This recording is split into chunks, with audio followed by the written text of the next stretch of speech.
서울의 밤하늘을 화려하게 수놓은 조명들이 칠흑 같은 어둠을 몰아내고 있었고, 신라호텔의 거대한 연회장은 그 중심에서 가장 밝게 빛나고 있었습니다.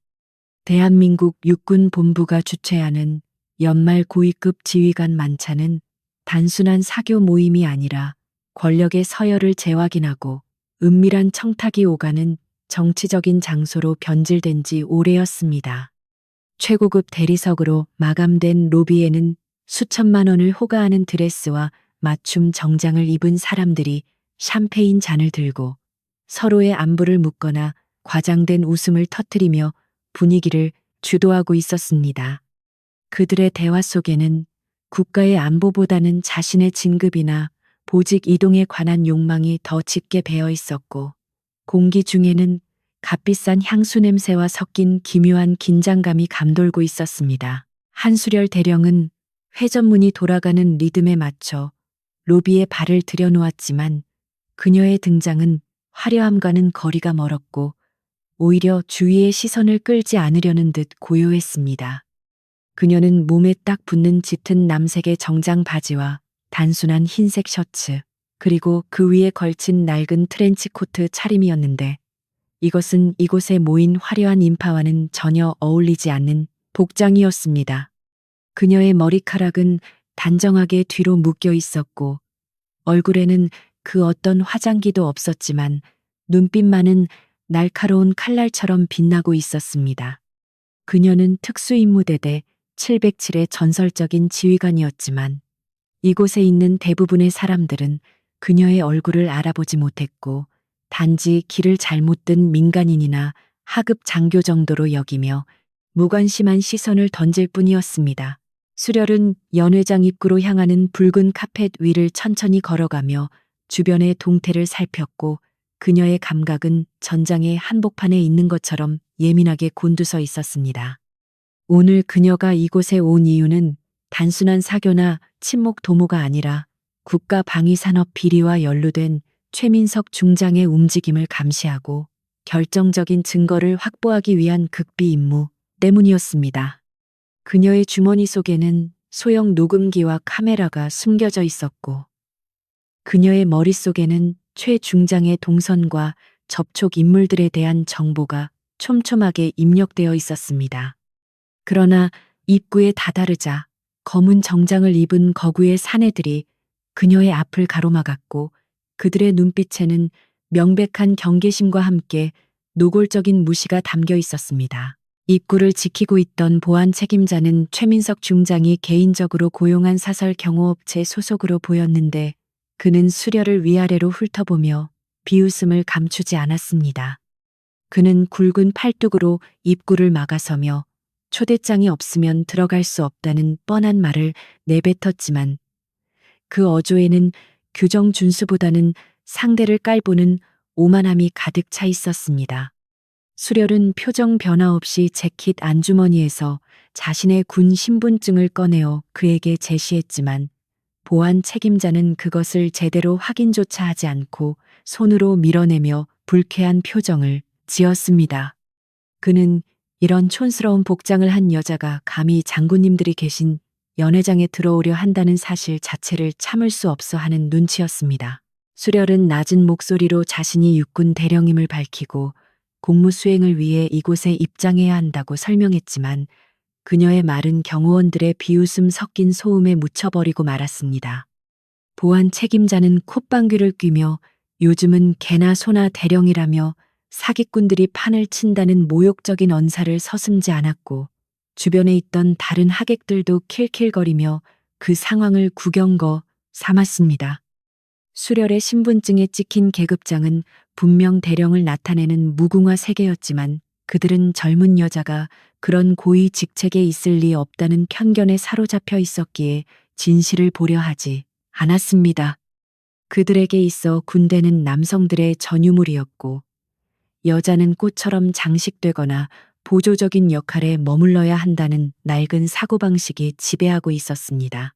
그때 로비 안쪽에서 소란스러운 소리가 들려오더니 몇 명의 영관급 장교들이 때를 지어 입구 쪽으로 걸어 나왔고, 그 중심에는 최민석 중장의 최측근인 박소령이 있었습니다. 박소령은 평소 최 중장의 권력을 등에 업고 아나무인으로 행동하기로 악명 높은 인물이었는데 그는 입구에서 벌어지는 소란을 보고 짜증스러운 표정을 지으며 다가왔습니다. 그는 수려를 보자마자 미간을 찌푸리며 당장 저 여자를 끌어내라고 소리쳤고 경호원들은 그의 명령이 떨어지자마자 더욱 위압적인 태도로 수려를 압박하기 시작했습니다. 박소령은 수려의 얼굴을 기억하지 못하는 듯 했는데 이는 수려이 대부분의 작전을 비공개로 수행해왔고 공식 석상에 거의 모습을 드러내지 않았기 때문이었습니다. 수려는 박소령의 등 뒤로 보이는 연회장 내부를 응시하며 최민석 중장이 화려한 샹들리에 아래서 와인잔을 들고 거만하게 웃고 있는 모습을 포착했습니다. 최 중장은 자신의 주변을 둘러싼 아첨꾼들에게 둘러싸여 왕처럼 군림하고 있었고 그 모습은 수렬이 전장에서 목격했던 참혹한 죽음들과 극명한 대조를 이루며 역겨움을 불러일으켰습니다. 수렬은 주먹을 꽉 쥐었지만 아직은 때가 아니라는 이성적인 판단하에 끓어오르는 분노를 억누르며 차분함을 유지하려고 노력했습니다. 그녀는 지금 소란을 피워 임무를 그르치기보다는 일단 물러서는 척하며 다른 진입로를 찾거나 상황을 반전시킬 기회를 엿봐야 한다고 계산했습니다. 하지만 박소령은 수렬이 순순히 물러나지 않고 자리를 지키고 서 있자 자존심이 상했는지 직접 그녀에게 다가와 손가락질을 하며 모욕적인 언사를 퍼붓기 시작했습니다. 그는 여자가 집에서 밥이나 할 것이지 어디 감히 신성한 군 행사장에 기웃거리냐며 수렬의 가슴을 손가락으로 툭툭 쳤고 이것은 군인으로서뿐만 아니라 인간으로서도 용납할 수 없는 무례한 행동이었습니다. 수렬의 눈동자가 순간적으로 싸늘하게 식었고 그녀의 몸 주변에 흐르던 공기가 날카롭게 변하는 것을 눈치챈 사람은 아무도 없었습니다. 그녀는 박소령의 손가락이 다시 한번 자신의 몸에 닿으려는 순간 반사적으로 그의 손목을 낚아채려다 멈칫하며 마지막 인내심을 발휘했습니다. 박소령은 수렬이 자신의 손목을 잡으려 했다는 사실에 격분하여 얼굴이 불그락 푸르락해졌고 경호원들에게 당장 저 미친 여자를 끌어내어 밖으로 내동댕이 치라고 고함을 질렀습니다. 주변에 있던 하객들은 이 소란스러운 광경을 흥미진진하게 지켜보며 스마트폰을 꺼내 촬영하기 시작했고 아무도 나서서 상황을 중재하거나 수려를 도와주려 하지 않았습니다. 그들은 자신들의 우아한 밤이 방해받는 것을 원치 않았고 힘없는 여자가 권력자들에게 짓밟히는 모습에서 일종의 가학적인 쾌감을 느끼는 듯했습니다. 수렬은 자신을 향해 다가오는 경호원들의 움직임을 슬로모션처럼 느끼며 그들의 근육 움직임과 무게 중심을 분석하기 시작했고 언제라도 반격할 준비를 마쳤습니다. 바로 그 순간 연회장 안쪽에서 웅장한 음악 소리가 멈추고 사회자가 마이크를 잡으며 최민석 중장의 건배 제의가 있겠다는 안내 방송이 흘러나왔습니다. 모든 시선이 연회장 중앙으로 쏠리면서 입구 쪽의 소란은 잠시 소강 상태에 접어들었고 박소령도 주군의 연설을 방해하지 않기 위해 경호원들에게 눈짓으로 잠시 대기하라는 신호를 보냈습니다. 수렬은 이 틈을 타서 경호원들의 포위망을 살짝 벗어나 기둥 뒤편으로 몸을 숨겼고 어둠 속에서 빛나는 눈으로 최 중장을 주시했습니다. 최 중장은 단상에 올라 마이크를 잡고 거만한 표정으로 군의 기강과 국가의 미래에 대해 연설을 시작했지만 그의 입에서 나오는 말들은 위선과 거짓으로 가득 차 있었습니다. 최민석 중장은 자신을 따르는 부하들의 노고를 치하한다며 뻔뻔스러운 미소를 지었고 좌중은 우레와 같은 박수갈채를 보내며 그의 권력에 아부했습니다. 수렬은 그 모습을 지켜보며 자신이 지켜야 할 진정한 군인의 명예가 저런 자들에 의해 더럽혀지고 있다는 사실에 치를 떨었고 반드시 오늘 밤 저 가면을 벗겨버리겠다고 다짐했습니다. 그녀는 재킷 안주머니에서 암호화된 통신 장비를 꺼내어 외부에서 대기 중인 자신의 팀원들에게 짧고 명료한 신호를 보냈습니다. 작전명은 심판의 날이었고 이제 더 이상 물러설 곳도 숨을 곳도 없는 정면 승부가 시작되려 하고 있었습니다.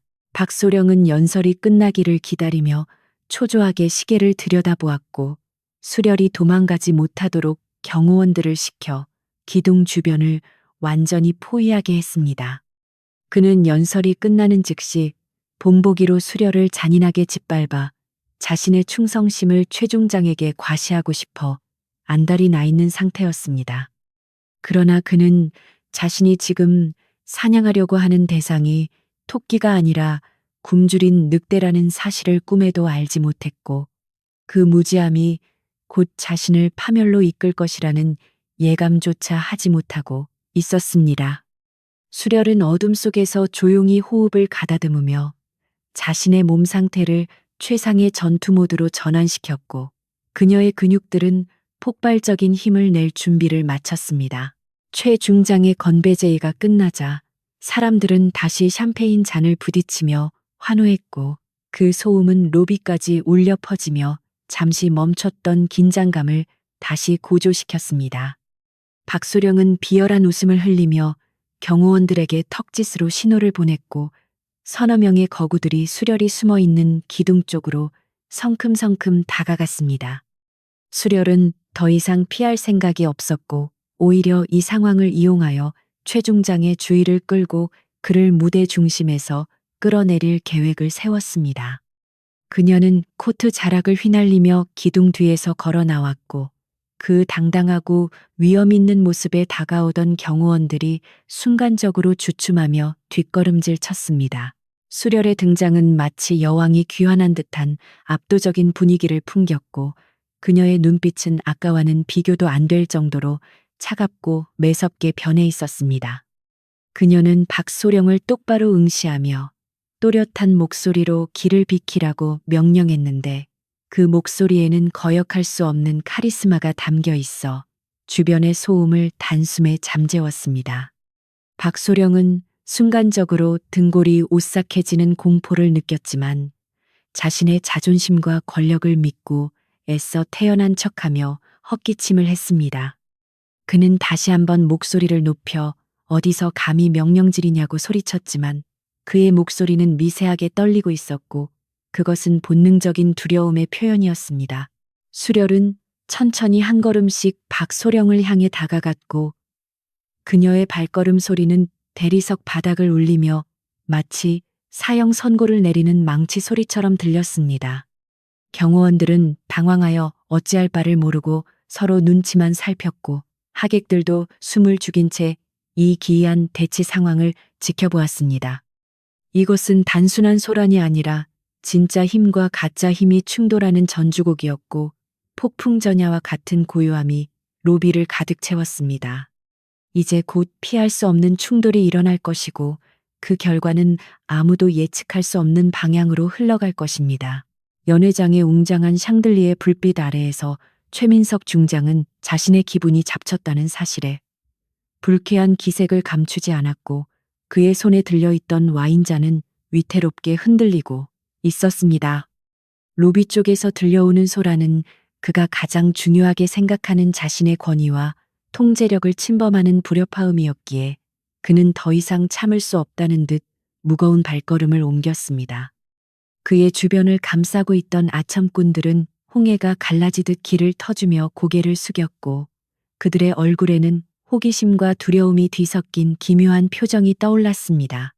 최중장의 발걸음 하나하나에는 오만함이 묻어 있었고 그는 자신이 이 공간의 절대적인 지배자임을 과시하려는 듯 턱을 치켜들고 소란의 진원지를 향해 다가갔습니다. 최민석 중장이 로비의 모습을 드러내자 소란을 피우던 박소령과 경호원들은 감전된 듯 몸을 굳히며 차렷 자세를 취했고 주변의 공기는 순식간에 얼어붙은 듯 차갑게 가라앉았습니다. 최 중장은 붉게 상기된 얼굴로 박소령을 노려보며 도대체 무슨 일이기에 귀한 손님들을 모신 자리에서 이런 천박한 소동을 벌이느냐고 나직하지만 위협적인 목소리로 으르렁거렸습니다. 박소령은 식은땀을 흘리며 허리를 90도로 굽히고는 신원을 알 수 없는 여자가 초대장도 없이 난동을 부려 제지하는 중이었다고 변명하며 모든 책임을 수렬에게 전가하려 애썼습니다. 그의 목소리는 떨리고 있었지만 그 내용은 교묘하게 왜곡되어 수려를 마치 미치광이 불청객으로 묘사하고 있었습니다. 최 중장의 시선은 박소령의 손가락 끝을 따라 천천히 이동하다가 마침내 기둥 앞에 꼿꼿하게 서 있는 한수렬 대령에게 머물렀고 그의 눈매가 가늘게 좁혀지며 탐색하는 빛을 띄었습니다. 그는 수렬의 남루한 트렌치 코트와 화장기 없는 얼굴을 훑어보며 비웃음을 흘렸는데 그것은 명백히 그녀를 자신과 동등한 군인이 아닌 하찮은 존재로 여기고 있다는 증거였습니다. 그는 코웃음을 치며 박소령에게 저런 거짓골을 한 여자가 어떻게 여기까지 들어왔는지 보안 상태가 엉망이라며 질책했고 그의 말 한마디 한마디는 수렬의 인격을 짓밟는 무기처럼 날카로웠습니다. 주변의 하객들은 최 중장의 눈치를 보며 덩달아 킬킬거리기 시작했고 수렬은 조롱의 한복판에 홀로 남겨진 듯 했습니다. 수렬은 최 중장의 모욕적인 시선에도 아랑곳하지 않고 절도 있는 동작으로 거수경례를 올리며 자신의 소속과 계급 그리고 성명을 명확하게 밝혔습니다. 그녀의 목소리는 크지 않았지만 단단한 바위처럼 흔들림이 없었고 정확한 발음과 억양은 그녀가 오랫동안 엄격한 훈련을 받아온 정규 군인임을 증명하고 있었습니다. 그러나 최 중장은 그녀의 격리를 받아주기는커녕 마치 재미있는 구경거리라도 발견한 듯 과장된 표정으로 귀를 후비며 그녀의 말을 무시했습니다. 그는 주변의 장성들을 돌아보며 요즘은 여군들이 코스프레를 하고 다니는 모양이라며 농담을 던졌고 좌중은 그의 비위에 맞추기 위해 억지 웃음을 터뜨리며 분위기를 맞췄습니다. 최 중장은 느릿한 걸음으로 수렬의 코앞까지 다가가 그녀의 어깨에 손을 올리려다 멈칫하며 짐짓 더럽다는 듯 손을 터는 시렵을 했고 이는 그녀에게 씻을 수 없는 모멸감을 안겨주는 행동이었습니다. 그는 수렬의 가슴에 달려있는 약장들을 손가락으로 툭툭 건드리며 이것들이 문방구에서 산 장난감이냐고 물었고 그의 입에서는 값비싼 와인 냄새와 역겨운 담배 냄새가 풍겨왔습니다. 수렬은 본능적으로 그의 손을 뿌리치고 싶었지만 아직은 그가 스스로 무덤을 파도록 놔두어야 한다는 이성이 그녀의 주먹을 꽉 쥐게 만들었습니다. 그녀는 눈 하나 깜짝하지 않고 이것들은 대한민국 육군 규정에 의거하여 정당하게 수여받은 약장들이라고 차분하게 대답했습니다. 그러자 최 중장은 갑자기 표정을 싹 바꾸더니 얼굴을 수렬의 얼굴 가까이 들이밀며 707 특수 임무대대라는 소속이 사실이라면 네가 그 유명한 마스코트냐고 빈정거렸습니다. 그는 여자가 갈 곳이 없어서 특수부대까지 기어들어갔냐며 혀를 찼고 군대라는 곳은 사내들의 피와 땀으로 지켜지는 곳이지 계집애들의 소꿉장난터가 아니라고 쏘아붙였습니다.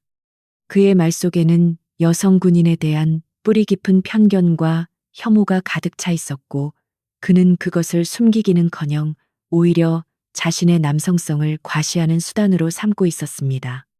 수렬의 눈동자 깊은 곳에서 차가운 분노가 일렁였지만 그녀는 여전히 무표정한 얼굴로 그를 응시할 뿐이었습니다. 최 중장은 수렬의 침묵을 굴복의 표시로 오해하고 더욱 기고만장해져서는 자신의 권력을 과시하기 위해 목소리를 높여 훈계를 시작했습니다. 그는 자신이 전방에서 고생할 때 너 같은 여자들은 후방에서 편하게 지내며 진급 잔치나 벌였을 것이라며 근거 없는 비난을 퍼부었습니다. 그는 수렬의 계급장인 대령 계급장을 가리키며 이 계급장이 몸으로 따낸 것인지 실력으로 따낸 것인지 검증해 봐야겠다며 성희롱에 가까운 발언도 서슴지 않았습니다. 주변의 남성 장교들 중 일부는 낯뜨거운 발언에 당황하는 기색을 보였지만 아무도 감히 최 중장을 제지하거나 수려를 변호하려 나서지 못했습니다. 수렬은 최 중장의 저속한 언사를 들으며 그가 군복만 입었을 뿐 실제로는 시정잡배와 다를 바 없는 인간 쓰레기임을 다시 한번 확인했습니다. 그녀는 속으로 냉소하며 그가 뱉은 모든 말들이 나중에 법정에서 그를 옥죄는 증거가 될 것임을 상기했고 기록 장치가 정상적으로 작동하고 있는지 은밀하게 확인했습니다. 그녀는 짐짓 억울한 표정을 지으며 자신은 정당한 임무 수행 중이며 장군님의 말씀을 이해하기 어렵다고 대꾸했고 이는 최 중장의 화를 돋우기 위한 계산된 도발이었습니다. 그녀의 예상대로 최 중장은 그녀의 말대꾸에 격분하여 얼굴이 벌개지며 삿대질을 해대기 시작했습니다. 감히 하늘 같은 선배이자 장군에게 말대꾸를 하냐며 고함을 지르는 최 중장의 모습은 광기에 가까웠고 그의 침이 수렬의 얼굴로 튀었지만 그녀는 피하지 않았습니다. 최 중장은 자신의 권위가 손상되었다고 생각했는지 주변의 경호원들에게 당장 이 건방진 여자의 계급장을 뜯어내고 무릎을 꿇리라고 명령했습니다. 그는 오늘 본보기를 보여주지 않으면 군 기강이 무너질 것이라며 자신의 폭력을 정당화했고 자신의 명령이 곧 법이라고 믿어 의심치 않았습니다. 박소령과 경호원들은 주저없이 수려를 향해 다가왔고 그들의 눈에는 사냥감을 앞둔 맹수의 잔인함이 서려 있었습니다. 수렬은 자신을 포위해 오는 건장한 사내들을 둘러보며 이것이 피할 수 없는 싸움이라면 기꺼이 응해주겠다고 마음먹었습니다. 그녀는 아주 천천히 트렌치코트의 단추를 풀었고 그 동작은 너무나 우아하고 침착해서 보는 사람들을 묘하게 긴장하게 만들었습니다. 코트가 바닥으로 떨어지자 그녀의 탄탄하고 균형 잡힌 몸매가 드러났고 잘 훈련된 근육들이 옷 위로도 선명하게 느껴졌습니다. 그녀는 셔츠 소매를 걷어 올리며 최 중장을 향해 마지막 경고를 날리듯 낮은 목소리로 지금 이 명령을 철회하지 않으면 후회하게 될 것이라고 말했습니다. 최 중장은 수렬의 경고를 듣고 어이없다는 듯 폭소를 터뜨리며 배를 잡고 웃어댔고 주변 사람들도 덩달아 웃음을 터뜨리며 분위기는 더욱 기괴해졌습니다. 그는 저 여자가 아직 상황 파악이 안 된 모양이라며 어디서 액션 영화라도 보고 온 거냐고 비꼬았고 경호원들에게 시간을 끌지 말고 빨리 처리하라고 재촉했습니다. 그는 자신의 눈앞에서 수렬이 처참하게 짓밟히고 울며 불며 자비를 구하는 모습을 상상하며 가학적인 쾌감에 몸을 떨었습니다. 그는 이것이 자신의 몰락을 재촉하는 카운트다운의 시작임을 전혀 알지 못했고 오직 눈앞의 승리에만 도취해 있었습니다. 경호원 중 가장 덩치가 큰 사내가 우지끈 소리가 나도록 주먹을 쥐며 수렬의 앞을 가로막았고 그는 수렬의 머리 하나는 더 큰 거구였습니다. 그는 씩 웃으며 아가씨 얼굴 상하기 전에 얌전히 무릎 꿇고 빌면 봐주겠다고 으름장을 놓았지만 수렬은 그를 투명 인간 취급하며 시선을 최 중장에게 고정했습니다. 그 무시는 거구의 자존심을 건드렸고 그는 욕설을 내뱉으며 수렬의 어깨를 거칠게 잡아챘습니다. 그 순간 수렬의 눈빛이 변했고 그녀의 몸이 반응하기 시작했는데 그것은 이성이 아닌 수년, 아니 수십 년간 단련된 살인 병기의 본능이었습니다. 연회장 안의 음악 소리는 멈췄지만 사람들의 웅성거림은 커져갔고 모든 이목이 로비 중앙에서 벌어지는 이 불평등해 보이는 대결에 집중되었습니다. 최 중장은 팔짱을 끼고 거만한 자세로 이 쇼를 관람할 준비를 마쳤고 박소령은 옆에서 연신 아부를 떨며 최 중장의 기분을 맞추느라 여념이 없었습니다. 수렬은 깊게 심호흡을 하며 자신의 내면에 잠재워 두었던 야성을 깨웠고 그녀의 주변 공기가 팽팽하게 당겨진 활시위처럼 긴장감으로 진동했습니다. 이제 말로 하는 시간은 끝났고 오직 힘과 기술만이 진실을 말하는 시간이 다가오고 있었습니다. 수렬의 손끝이 미세하게 떨리는 것은 두려움 때문이 아니라 전투를 앞둔 전사의 흥분 때문이었고 그녀는 상대의 움직임을 미리 읽어내듯 눈동자를 굴렸습니다. 거구의 경호원이 그녀를 제압하기 위해 팔을 뻗어오는 그 찰나의 순간 시간은 멈춘 듯 느리게 흘러갔습니다. 최중장의 비릿한 미소와 박소령의 비열한 눈빛, 그리고 구경꾼들의 무심한 표정들이 파노라마처럼 스쳐 지나갔습니다. 그리고 수렬은 결심했습니다.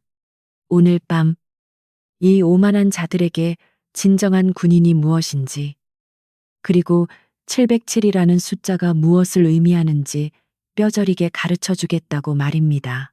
폭풍이 몰아치기 직전에 고요함이 깨지는 것은 순식간이었고 그 시작은 거구의 경호원이 지르는 비명소리가 될 것이었습니다. 수렬의 몸은 이미 움직이고 있었고 그녀의 머릿속에는 상대를 제압하는 수십 가지의 시뮬레이션이 완료된 상태였습니다. 최민석 중장은 자신의 권력이 영원할 것이라고 믿었지만 그 믿음이 얼마나 부질없는 것인지 깨닫는 데는 그리 오랜 시간이 걸리지 않을 것입니다. 이제 곧 화려한 연회장은 처절한 응징의 장소로 변할 것이고 그 중심에는 늑대들 사이에서 깨어난 진짜 맹수 한수렬이 서 있을 것입니다. 거구의 경호원이 한수렬의 어깨를 움켜쥐는 순간 그녀의 눈동자는 더 이상 감정을 담지 않은 투명한 유리 구슬처럼 차갑게 변했고 시간의 흐름은 그녀에게만 다르게 적용되는 듯 느려졌습니다. 수렬은 상대의 악력에서 느껴지는 힘의 방향과 무게중심을 순식간에 파악했고 그가 근육의 힘만 믿고 기술적인 정교함은 전혀 갖추지 못한 풋내기라는 사실을 간파했습니다. 그녀는 경호원의 손이 닿는 그 찰나의 순간을 놓치지 않고 상체를 부드럽게 회전시키며 그의 손목 관절을 역방향으로 비틀어 버렸는데 그 동작은 물 흐르듯 자연스러우면서도 치명적이었습니다. 우지끈하는 섬뜩한 파열음이 로비의 정적을 갈랐고 경호원의 입에서는 비명조차 나오지 않을 만큼 극심한 고통이 터져 나왔습니다. 거대한 몸집의 사내가 마치 종이 인형처럼 힘없이 바닥으로 고꾸라지자 주변에서 지켜보던 하객들 사이에서는 경악에 찬 비명과 숨을 들이키는 소리가 동시에 터져 나왔습니다. 수렬은 무릎을 꿇은 경호원의 팔을 놓지 않은 채 그대로 체중을 실어 그의 어깨를 눌러버렸고 이는 최민석 중장이 그녀에게 요구했던 무릎 꿇기를 역으로 그들에게 돌려주는 상징적인 행동이었습니다. 그녀는 고통에 몸부림치는 사내를 내려다보며 감정 없는 목소리로 군인의 몸에 함부로 손을 댄 데가는 생각보다 혹독할 것이라고 나직하게 속삭였습니다.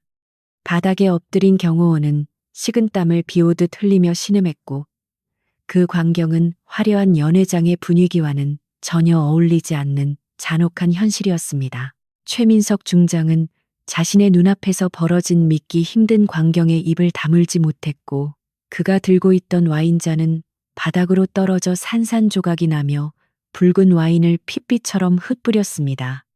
그는 자신이 고용한 최고의 보안 요원이 이름 모를 여군의 손짓 한 번에 무력화되었다는 사실을 받아들일 수 없었고 이는 그의 자존심에 씻을 수 없는 상처를 입힌 것이나 다름없었습니다. 당혹감은 곧 걷잡을 수 없는 분노로 바뀌었고 최중장의 얼굴은 터질 듯 붉게 달아오르며 목에 굵은 핏대가 솟구쳤습니다. 그는 짐승처럼 으르렁거리는 목소리로 나머지 경호원들을 향해 멍청하게 서 있지 말고 당장 저 계집을 죽여서라도 끌어내라고 고래고래 소리를 질렀습니다. 최중장의 명령이 떨어지자 당황해하던 나머지 5명의 경호원들이 정신을 차리고 일제히 품에서 삼단봉을 꺼내 들며 수렬을 향해 달려들기 시작했습니다. 그들은 동료가 당했다는 사실에 흥분해 있었고 상대의 실력을 과소평가했던 실수를 만회하기 위해 전력을 다해 공격을 퍼부을 기세였습니다. 일반인이라면 공포에 질려 뒷걸음질 쳤을 상황이었지만 수렬은 오히려 입가에 희미한 미소를 띠며 다가오는 적들의 움직임을 하나하나 눈에 담았습니다. 그녀에게 있어 다수의 적을 상대하는 것은 707 부대 시절 밥 먹듯이 해왔던 일상적인 훈련의 연장선에 불과했고, 지금 이 상황은 그녀의 녹슨 전투 감각을 깨우는 즐거운 유의처럼 느껴졌습니다. 첫 번째 공격자가 휘두른 삼단봉이 공기를 가르며 수렬의 머리를 향해 날아들었지만, 그녀는 고개를 살짝 숙이는 최소한의 움직임으로 공격을 피했습니다. 그녀는 상대가 헛스윙으로 인해 중심을 잃은 틈을 타서 명치 깊숙한 곳에 주먹을 꽂아 넣었고, 묵직한 타격음과 함께 공격자는 숨을 헐떡이며 뒤로 나동그라졌습니다. 동시에 뒤에서 접근하던 다른 경호원이 그녀의 허리를 잡으려 했지만, 수렬은 마치 뒤통수에 눈이라도 달린 것처럼 몸을 틀어 그의 정강이를 걷어찼습니다. 뼈가 부서지는 듯한 둔탁한 소리와 함께 두 번째 공격자 역시 비명을 지르며 바닥을 뒹굴었고, 수렬의 움직임에는 군더더기라고는 찾아볼 수 없는 완벽한 절제미가 흘렀습니다. 연회장은 순식간에 아수라장으로 변했고, 곱게 차려입은 하객들은 비명을 지르며 벽 쪽으로 물러나 이 살벌한 격투 현장을 공포 섞인 눈으로 지켜보았습니다. 수렬은 좁혀오는 포위망 속에서 마치 춤을 추듯 우아하고 날렵하게 움직였는데, 그녀의 발놀림은 복잡한 스텝을 밟는 무용수처럼 경쾌하면서도 정확했습니다. 그녀는 상대의 힘을 역이용하여 서로 부딪히게 만들거나, 관절기 기술을 사용하여 단숨에 제압하는 등 인간 병기로서의 면모를 유감없이 발휘했습니다. 그녀의 손끝이 스칠 때마다 건장한 사내들이 추풍 낙엽처럼 쓰러져 나가는 모습은 비현실적으로 보일 만큼 압도적이었고, 보는 이들에게 경외감마저 불러일으켰습니다. 박소령은 기둥 뒤에 숨어서 이 믿을 수 없는 광경을 지켜보며 다리가 후들거려 제대로 서 있을 수조차 없었고, 입술은 파랗게 질려 있었습니다. 그는 자신이 방금 전까지 저 괴물 같은 여자에게 손가락질을 하며 모욕을 주었다는 사실이 떠올라 등골이 오싹해졌고, 혹시라도 그녀의 타깃이 자신으로 바뀔까봐 전전긍긍했습니다. 그는 수렬이 단순한 행정 장교가 아니라 실전 경험이 풍부한 특수부대원이라는 사실을 뒤늦게 깨달았지만, 이미 엎질러진 물이었고 되돌릴 수 있는 방법은 없어 보였습니다. 박소령은 최중장의 눈치를 살피며 구원병을 요청해야 할지 아니면 도망쳐야 할지 갈피를 잡지 못하고 우왕좌왕하며 비겁한 모습을 보였습니다. 수렬은 숨가쁘게 몰아치는 공방 속에서도 호흡을 흐트러뜨리지 않고 냉철한 이성을 유지하며 적들의 허점을 집요하게 파고들었습니다. 그녀는 치명적인 급소를 공격하여 상대를 영구적으로 불구로 만들 수도 있었지만, 최대한 절제된 힘을 사용하여 일시적인 무력화에 집중했습니다.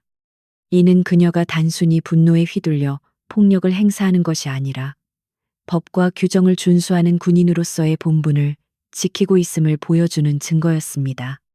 하지만 그녀의 주먹과 발차기에는 억눌러 왔던 울분과 정의에 대한 갈망이 담겨 있어 그 파괴력은 상상을 초월할 정도로 묵직하고 강력했습니다. 마지막 남은 경호팀장은 자신의 부하들이 순식간에 전멸하는 것을 보고 공포에 질려 뒷걸음질 쳤지만, 최중장의 서슬퍼런 눈빛을 의식하여 차마 도망치지 못했습니다. 그는 떨리는 손으로 칼을 꺼내 들었는데, 이는 명백한 살인 의도를 드러낸 것이었고, 상황은 단순한 제압을 넘어 생사가 오가는 실전으로 치달았습니다. 칼날이 조명에 반사되어 번뜩이자 하객들의 비명소리는 더욱 커졌고, 최중장조차 예상치 못한 상황 전개에 잠시 멈칫하는 기색을 보였습니다. 하지만 수렬은 칼을 보고도 눈 하나 깜짝하지 않았고, 오히려 상대의 흉기가 그녀에게 정당방위라는 명분을 확실하게 쥐어주었다고 판단했습니다. 경호팀장이 괴성을 지르며 칼을 휘두르며 돌진해오자 수렬은 기다렸다는 듯이 한 발짝 앞으로 나서며 그의 팔 안쪽으로 파고들었습니다. 그녀는 칼을 쥔 상대의 손목을 양손으로 감싸 쥐고 체중을 실어 바닥으로 매닫고 잡고 쇳덩이가 대리석 바닥에 부딪히는 굉음이 로비를 울렸습니다. 칼은 멀리 튕겨나갔고 경호팀장은 팔이 기괴하게 꺾인 채 고통에 찬 신음조차 내지 못하고 기절해버렸고 이로써 모든 물리적 위협은 제거되었습니다. 수렬은 쓰러진 사내를 넘어 서서히 몸을 일으켰고 흐트러진 머리카락을 쓸어 넘기며 차가운 눈빛으로 최 중장을 응시했습니다. 바닥에는 6명의 건장한 사내들이 고통 속에 신음하며 뒹굴고 있었고 그 가운데 홀로 서 있는 수렬의 모습은 마치 전장을 지배하는 승리의 여신 발키리를 연상케 했습니다. 그녀의 셔츠는 격렬한 움직임으로 인해 약간 구겨졌지만 그 외에는 어디 하나 다친 곳 없이 깨끗했고 호흡 또한 평온함을 유지하고 있었습니다. 그녀 주변에는 보이지 않는 장벽이 쳐진 듯 아무도 감히 접근할 엄두를 내지 못했고 로비는 숨 막히는 침묵에 휩싸였습니다. 이제 남은 것은 폭력이라는 장막 뒤에 숨어 있던 진짜 악인 최민석 중장과의 1대1 대면뿐이었고 수렬은 그를 향해 천천히 발걸음을 옮겼습니다. 최민석 중장은 자신을 향해 걸어오는 수렬을 보며 생전 처음 느껴보는 원초적인 공포감에 뒷걸음질 쳤지만 곧 자신의 지위와 체면을 떠올리며 억지로 버텼습니다. 그는 믿을 수 없다는 표정으로 바닥에 쓰러진 경호원들과 수렬을 번갈아 쳐다보며 입술을 달달 떨었는데 그것은 분노라기보다는 전율에 가까웠습니다. 그는 자신이 감당할 수 없는 상대를 건드렸다는 사실을 본능적으로 직감했지만 삐뚤어진 자존심은 그가 패배를 인정하는 것을 허락하지 않았습니다. 최 중장은 덜덜 떨리는 손가락으로 수렬을 가리키며 네가 감히 상관에게 폭력을 행사하고도 무사할 줄 아느냐고 악을 썼지만 그 목소리는 이미 힘을 잃고 공허하게 메아리 쳤습니다. 수렬은 최 중장의 헛소리에는 대꾸할 가치조차 느끼지 못한다는 듯 싸늘한 미소를 지으며 그와의 거리를 좁혀갔습니다. 그녀는 자신의 발 아래 쓰러져 있는 자들이 바로 최 중장이 그토록 자랑하던 권력의 실체이며 그것이 얼마나 허상에 불과한지 똑똑히 보라고 눈빛으로 말하고 있었습니다. 그녀의 발걸음은 당당했고 기세는 하늘을 찌를 듯 했으며 그 압도적인 카리스마에 주변의 장성들조차 압도되어 입을 다물었습니다. 수렬은 이제 단순한 이방인이 아니라 이 공간을 지배하는 주인이었고 그녀의 정의는 폭력을 통해 증명되었지만 그것은 시작에 불과했습니다. 최 중장은 궁지에 몰린 쥐가 고양이를 물듯이 최후의 발악을 준비했고 그는 품 안에서 스마트폰을 꺼내 어딘가로 급하게 전화를 걸기 시작했습니다. 그는 헌병대를 호출하여 이 미친 여자를 반란죄로 체포하고 즉결 처형하겠다며 고래고래 소리를 질렀고 그것은 이성이 마비된 자의 추악한 민낯을 그대로 보여주었습니다. 박소령은 옆에서 안절부절 못하며 전화기를 든 최 중장을 말려보려 했지만 이미 이성을 잃은 최 중장의 귀에는 아무것도 들리지 않았습니다. 수렬은 그가 전화를 걸도록 내버려 두었는데 어차피 일이 커질 대로 커진 이상 공권력의 개입은 피할 수 없는 수순이었고 그녀는 그 또한 예상하고 있었습니다. 수렬은 주머니에서 손수건을 꺼내 손에 묻은 먼지를 털어내며 최 중장의 통화 내용을 조용히 경청했고 그녀의 머릿속에서는 다음 단계의 작전이 빠르게 수립되고 있었습니다. 헌병대가 도착하면 상황은 물리적인 충돌에서 법리적인 싸움으로 전환될 것이고 그때야말로 진짜 승부를 가를 결정적인 순간이 될 것이었습니다. 그녀는 자신이 가진 히든카드를 떠올리며 입가에 의미심장한 미소를 지었고 그것은 최 중장에게 보내는 조용한 선전포고였습니다. 그녀는 오늘 밤 끝장을 볼 생각이었고 적당히 타협하거나 물러설 생각은 추호도 없었습니다. 전화를 끄는 최 중장은 다시금 기세가 등등해져서 곧 무장 헌병들이 들이닥칠 테니 너는 이제 도간에 든 쥐 신세라고 큰 소리쳤습니다. 그는 수렬이 감옥에서 평생 썩게 될 것이라며 저주를 퍼부었고 자신의 승리를 확신하는 듯 비열한 웃음을 흘렸습니다. 하지만 수렬은 동요하지 않고 차분한 목소리로 헌병대가 도착하기 전에 당신이 먼저 사과할 마지막 기회를 주겠다고 제안했습니다. 그녀의 제안은 자비라기보다는 최후 통첩에 가까웠지만 눈과 귀가 먼 최중장이 그것을 알아들을 리만무했습니다. 최중장은 수렬의 제안을 비웃으며 바닥에 침을 뱉었고 그것으로 대화의 여지는 완전히 사라졌습니다. 로비 밖에서는 벌써 사이렌 소리가 요란하게 들려오기 시작했고 붉은 경광등 불빛이 유리창을 통해 번쩍이며 긴박감을 고조시켰습니다. 수렬은 깊은 숨을 들이쉬며 다가오는 폭풍을 맞이할 준비를 했고 그녀의 눈빛은 더욱 깊고 어둡게 가라앉았습니다. 이제 물리적인 힘의 대결은 끝났고 진실과 거짓 그리고 명예와 탐욕이 충돌하는 진짜 전쟁이 시작되려 하고 있었습니다. 수렬은 옷매무새를 다듬으며 흐트러진 자세를 바로잡았고 그녀의 등 뒤로 보이는 쓰러진 경호원들은 그녀의 무력을 증명하는 전리품처럼 흩어져 있었습니다. 그녀는 고개를 들어 연회장 입구를 응시했고 곧 들이닥칠 헌병들에게 자신이 누구인지 그리고 군인의 정의가 무엇인지 똑똑히 보여줄 생각이었습니다. 최민석 중장의 오만함은 곧 산산조각 날 것이고 그 파편들은 그를 찌르는 날카로운 흉기가 되어 돌아올 것입니다. 밤은 깊어가고 있었지만 수렬의 전쟁은 이제 막 서막을 올렸을 뿐입니다. 호텔 로비의 거대한 회전문이 굉음을 내며 열리자 날카로운 사이렌 소리와 함께 무장한 헌병대 병력이 물밀듯이 들이닥쳤고 연회장은 순식간에 전시 상황을 방불케 하는 긴장감에 휩싸였습니다. 검은색 대테러 복장을 갖춰 입고 K1A 기관단총으로 무장한 헌병들은 신속하게 대열을 갖추어 로비를 점거했고 그들의 군화 발소리는 마치 천둥 소리처럼 대리석 바닥을 울리며 사람들의 심장을 조여왔습니다. 하객들은 공포에 질려 비명을 지르며 구석으로 물러나 웅크렸고 화려했던 사교의 장은 순식간에 살벌한 무력 충돌의 현장으로 변모하여 숨 쉴 틈 없는 압박감을 조성했습니다. 최민석 중장의 호출을 받고 출동한 이들은 수도방위 사령부 소속의 최정예 병력으로 그들의 눈빛에는 어떠한 불순분자도 즉시 제압하겠다는 결의가 서려 있었습니다. 헌병대를 이끌고 들어온 중대장은 바닥에 널브러진 거구의 경호원들과 그 가운데 홀로 서 있는 한수렬 대령을 번갈아 보며 상황을 파악하려 애썼지만 눈앞의 광경은 도저히 믿기 힘든 것이었습니다.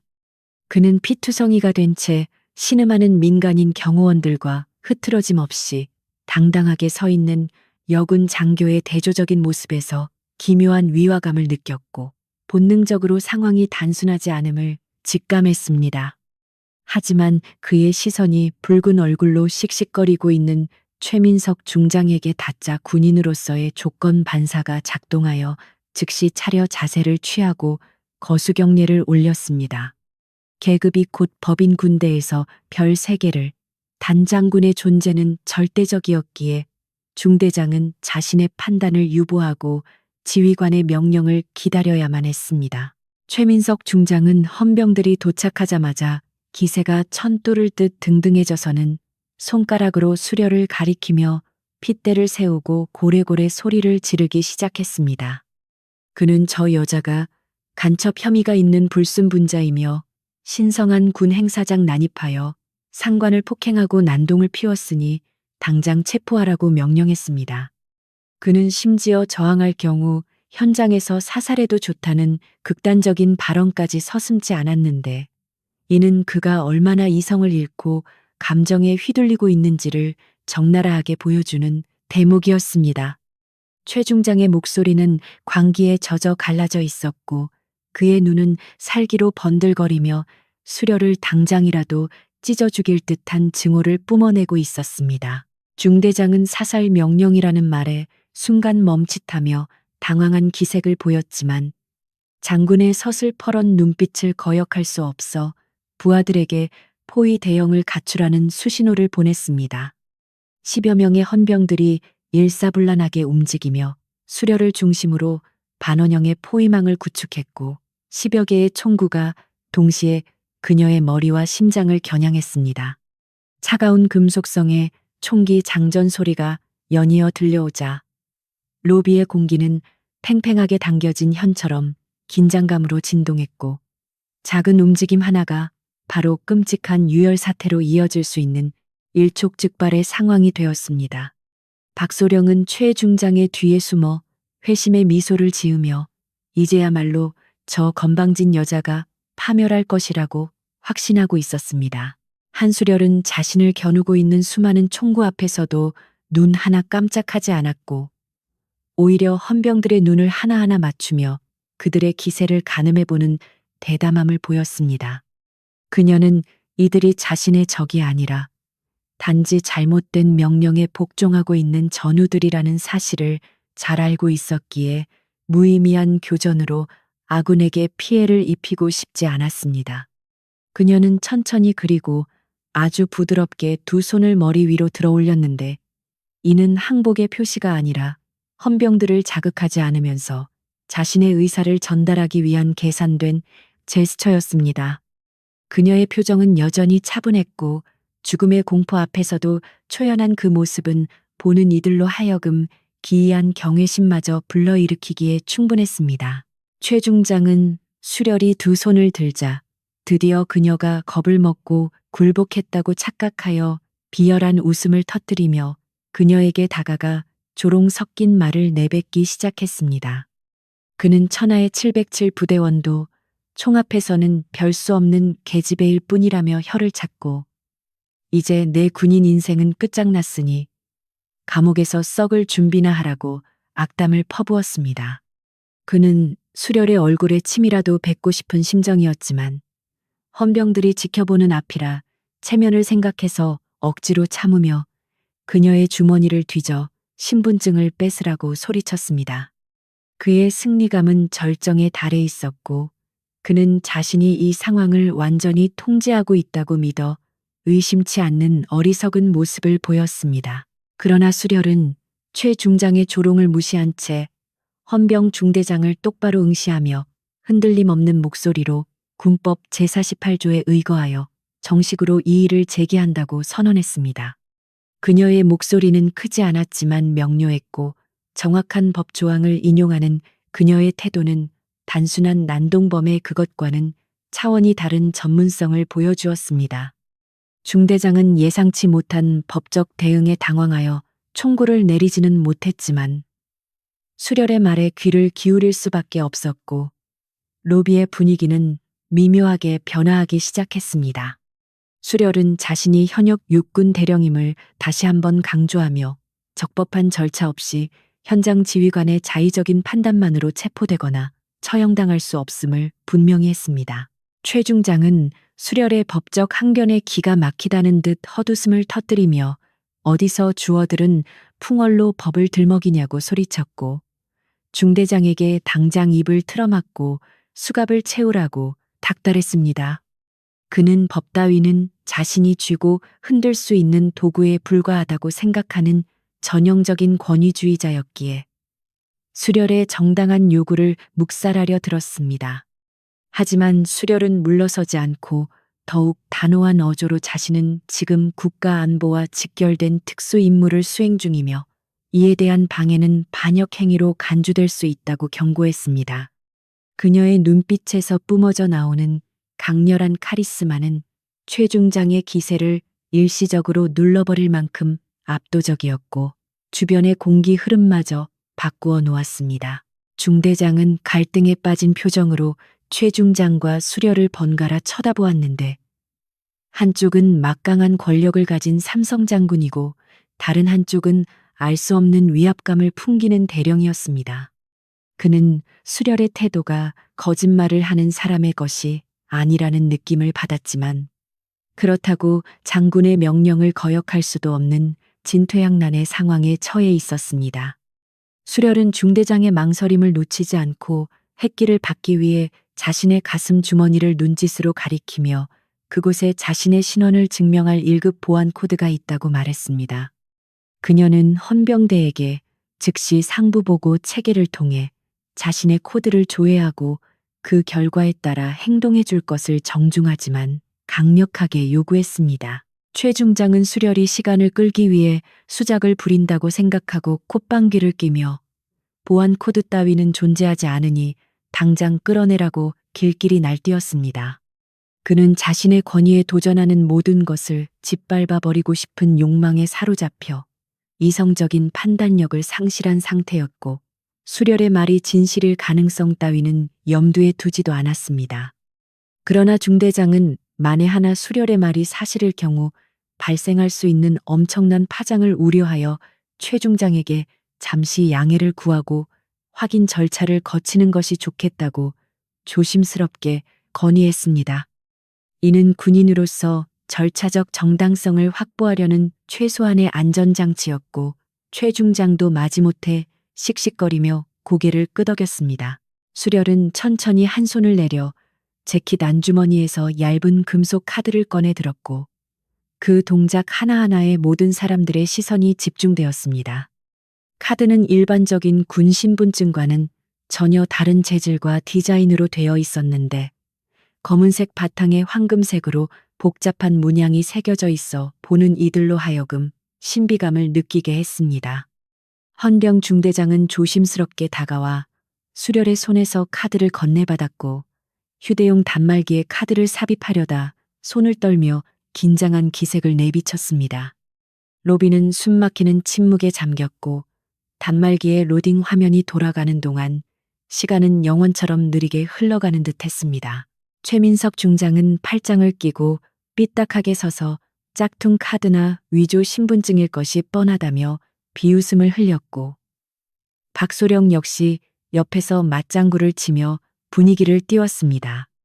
그들은 자신들의 상식선에서 대령 따위가 가질 수 있는 보안 등급에는 한계가 있다고 믿었기에 곧 수렬의 거짓말이 들통나고 처참하게 망신을 당할 것이라 확신했습니다. 하지만 그들의 얕은 지식으로는 상상조차 할 수 없는 세계가 존재한다는 것을 그들은 꿈에도 모르고 있었고 그 무지는 곧 끔찍한 재앙이 되어 돌아올 것이었습니다.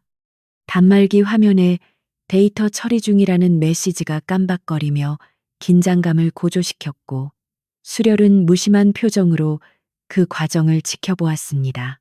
갑자기 단말기에서 날카로운 경고음이 울려 퍼지자 중대장은 화들짝 놀라며 화면을 들여다보았고 그의 눈은 믿을 수 없다는 듯 크게 확장되었습니다. 화면에는 일반적인 신원 정보 대신 붉은색으로 전멸하는 코드 블랙이라는 글자와 함께 최고 보안 등급 접근 권한이라는 문구가 선명하게 표시되어 있었습니다.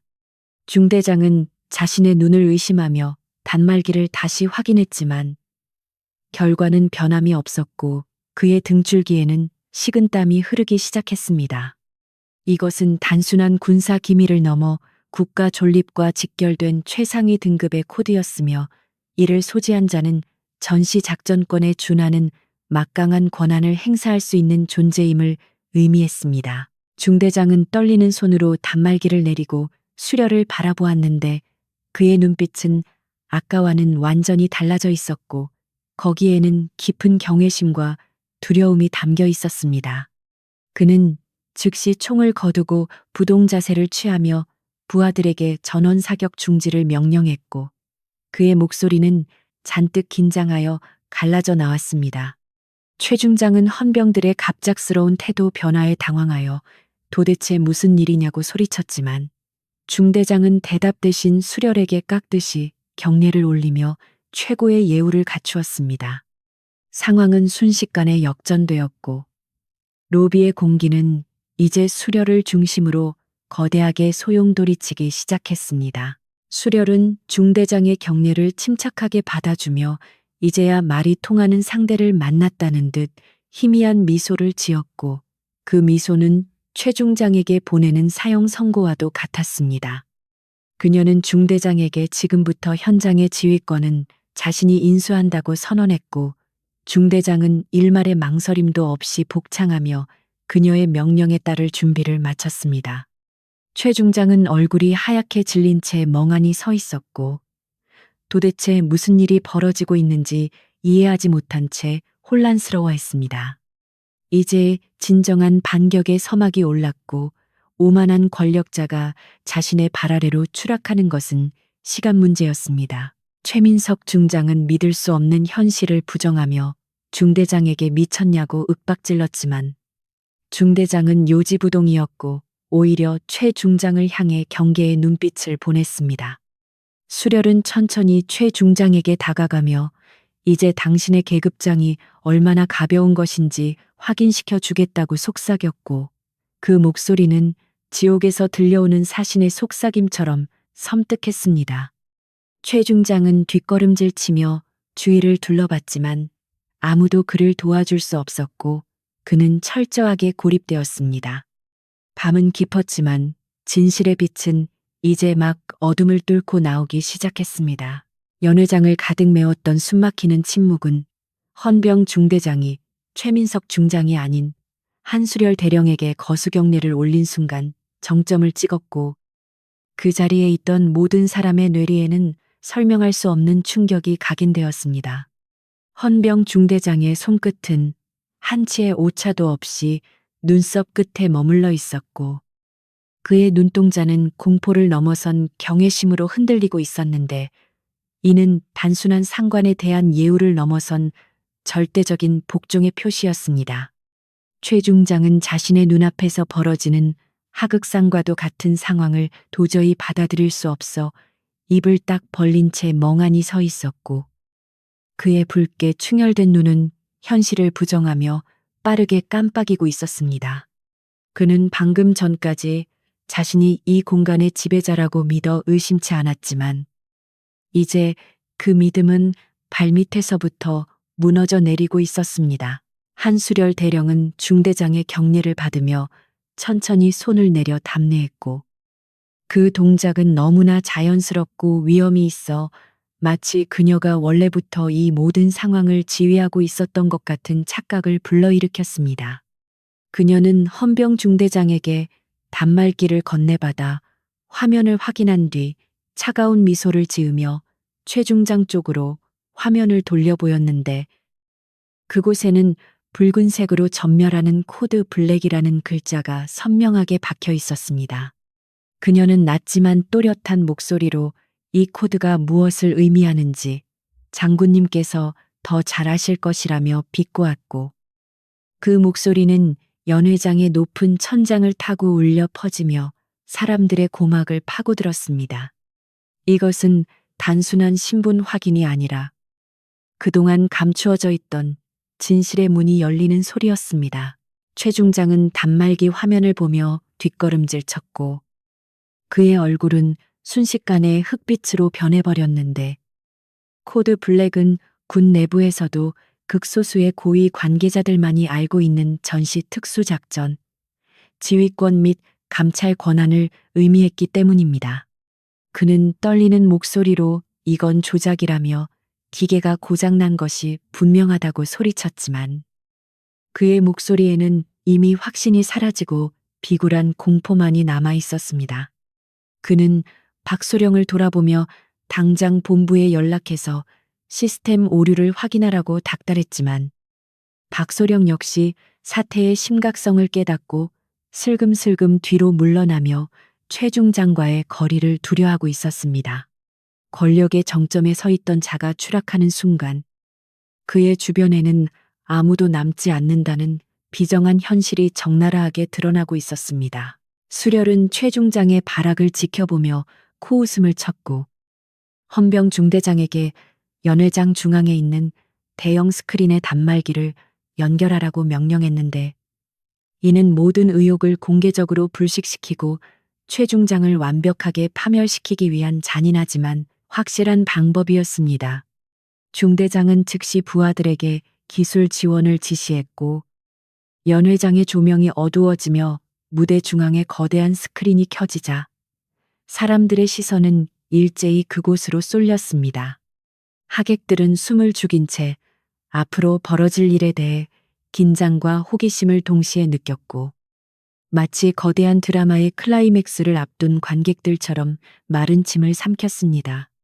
최 중장은 스크린 연결을 막으려 했지만 이미 헌병들이 그를 가로막고 서서 접근을 차단하고 있었습니다. 스크린의 단말기의 화면이 미러링되자 거대한 붉은색 경고창이 나타났고 시스템은 생체 인증을 통한 2차 본인 확인을 요구하는 메시지를 띄웠습니다.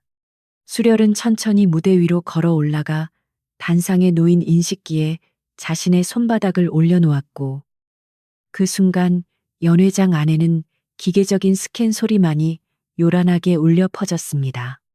그녀의 표정은 결연했고 눈빛은 흔들림이 없었으며 마치 성스러운 의식을 치르는 사제처럼 엄숙한 분위기를 풍겼습니다.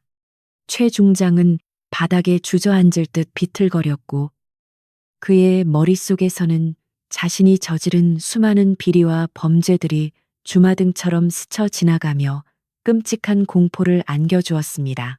인식기가 수렬의 지문과 정맥 패턴을 읽어드리자 스크린의 화면이 빠르게 바뀌며 복잡한 데이터들이 쏟아져 나왔고 마침내 신원 확인 완료라는 메시지와 함께 그녀의 진짜 직함과 권한이 화면 가득히 표시되었습니다. 국군 방첩사령부 특수감찰단장 겸 707 특수임무단 전술지휘관 한수렬 대령. 그 직함 아래에는 대통령 직속 전시작전권 보유와 장성급 지휘관 직결 처분 권한이라는 문구가 선명하게 박혀 있어 보는 이들의 눈을 의심하게 만들었습니다. 장내에는 경악에 찬 탄성이 터져 나왔고 사람들은 믿을 수 없는 현실 앞에서 입을 다물지 못한 채 서로의 얼굴만 쳐다보았습니다. 한수렬 대령. 아니, 특수감찰단장 한수렬은 단순한 야전 지휘관이 아니라 군 내부의 부패와 반역을 감시하고 처단하기 위해 파견된 암행어사와 같은 존재였던 것입니다. 그녀가 지금까지 자신의 신분을 숨기고 낡은 트렌치코트 차림으로 나타난 것은 최 중장의 경계심을 허물고 그의 추악한 본성을 끄집어내기 위한 철저한 위장 전술이었습니다. 최 중장은 자신이 함정에 빠졌다는 사실을 뒤늦게 깨닫고 절망적인 비명을 질렀지만 이미 그물은 촘촘하게 조여져 그가 빠져나갈 구멍은 어디에도 없었습니다. 스크린에 뜬 그녀의 프로필 사진은 지금 눈앞에 서 있는 차가운 전사의 모습 그대로였고 그 권위는 별 3개짜리 계급장을 압도하고도 남았습니다. 수렬은 마이크를 잡고 연회장을 가득 메운 고관대작들을 향해 침착하게 입을 열었는데 그녀의 목소리는 스피커를 통해 증폭되어 마치 심판관의 선고처럼 장엄하게 울려 퍼졌습니다. 그녀는 자신이 이곳에 온 이유는 최민석 중장이 주도한 방산비리 카르텔과 군 납품 횡령 사건을 조사하기 위함이라고 밝혔고 그동안 수집한 증거들이 이미 상부에 보고되었음을 알렸습니다. 그녀의 말 한마디 한마디는 최 중장의 심장을 찌르는 비수와 같았고 연회장에 모인 공범자들의 등골을 서늘하게 만들었습니다. 그녀는 단순히 폭력을 행사한 것이 아니라 정의의 이름으로 부패한 권력을 단죄하고 있었던 것입니다. 최 중장은 바닥에 엎드린 채 말도 안 되는 소리라며 억울함을 호소하려 했지만 그의 목소리는 이미 힘을 잃어 쥐새끼가 찍찍거리는 소리처럼 초라하게 들렸습니다. 그는 자신이 국가를 위해 평생을 바쳤다고 주장하며 감정에 호소하려 했지만 수렬은 차가운 눈빛으로 그를 내려다보며 군인의 명예를 돈과 권력으로 팔아넘긴 자에게 변명은 사치라고 일갈했습니다. 그녀는 헌병대에게 최 중장을 즉시 구속할 것을 명령했고 중대장은 우렁찬 목소리로 충성을 외치며 그녀의 명령을 수행하기 위해 움직였습니다. 방금 전까지 최 중장의 호위병 노릇을 하던 헌병들이 이제는 그를 체포하는 집행관이 되어 총구를 돌린 것입니다. 박소령은 상황이 완전히 기울었음을 직감하고 인파 섞여 몰래 연회장을 빠져나가려 했지만 수렬의 날카로운 시선을 피할 수는 없었습니다. 그녀는 손짓 한 번으로 박소령의 도주로를 차단했고 대기하고 있던 헌병들이 그를 덮쳐 바닥에 제압했습니다. 박소령은 살려달라고 애원하며 비굴하게 울부짖었지만 수렬은 그에게 눈길조차 주지 않고 냉정하게 고개를 돌렸습니다. 악에 동조하고 권력에 기생하여 약자를 괴롭힌 자의 말로가 얼마나 비참한지 보여주는 본보기였고 주변 사람들은 그 모습을 보며 자신들의 안위를 걱정하며 몸을 떨었습니다. 연회장에 있던 다른 장군들과 정치인들은 혹시라도 불똥이 자신들에게 튈까봐 전전긍긍하며 최 중장과의 연관성을 부인하기 위해 바쁘게 움직였습니다. 그들은 방금 전까지 최 중장에게 아부를 떨며 술잔을 권하던 사람들이었지만 이제는 그를 모르는 사람 취급하며 비난의 화살을 돌리는 이중적인 태도를 보였습니다. 수렬은 그런 그들의 위선적인 모습을 경멸 어린 눈으로 바라보며 이 썩어 빠진 판을 갈아엎지 않는 한 진정한 개혁은 없다는 것을 다시 한번 뼈저리게 느꼈습니다. 그녀의 싸움은 최 중장 한 사람을 잡는 것으로 끝나는 것이 아니라 이 거대한 부패의 사슬을 끊어내는 긴 여정이 될 것임을 예감했습니다. 최 중장은 헌병들에 의해 양팔이 결박당한 채 무릎이 꿇려졌고 그의 화려했던 제복은 구겨지고 더러워져 그의 몰락을 상징적으로 보여주었습니다. 그는 고개를 들어 수려를 노려보며 네가 감히 나를 건드리고도 무사할 것 같냐며 저주를 퍼부었지만 그것은 패배자의 마지막 단말마에 불과했습니다. 수렬은 단상에서 내려와 최 중장의 눈을 똑바로 마주보며 당신을 심판하는 것은 내가 아니라 당신이 저버린 군인의 명예와 대한민국 법이라고 단호하게 말했습니다.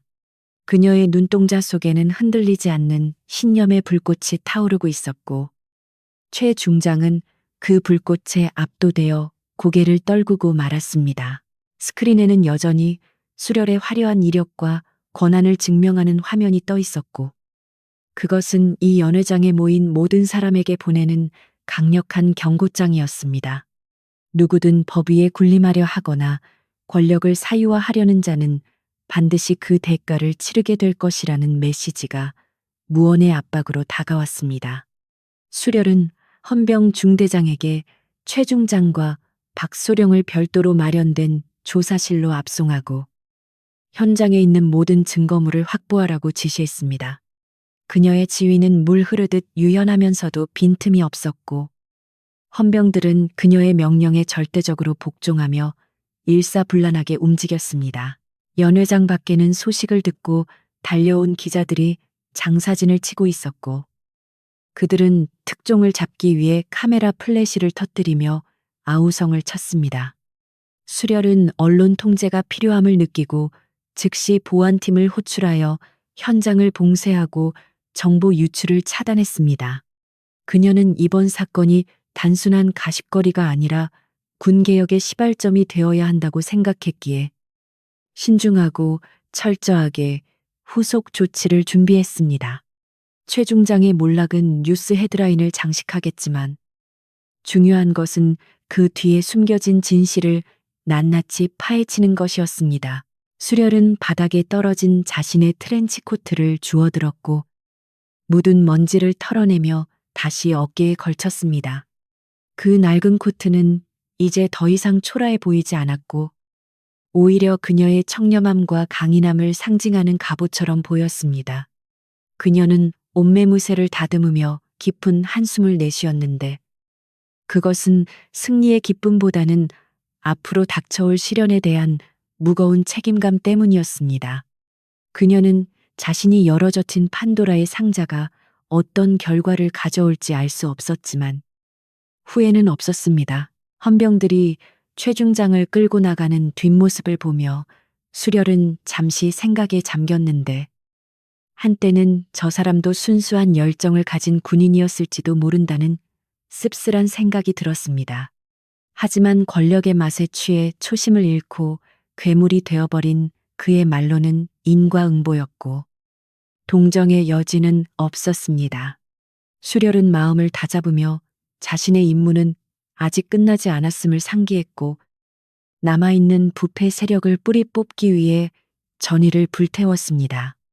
그녀의 눈빛은 더욱 깊고 단단해졌고 그녀를 둘러싼 공기는 차갑게 가라앉았습니다.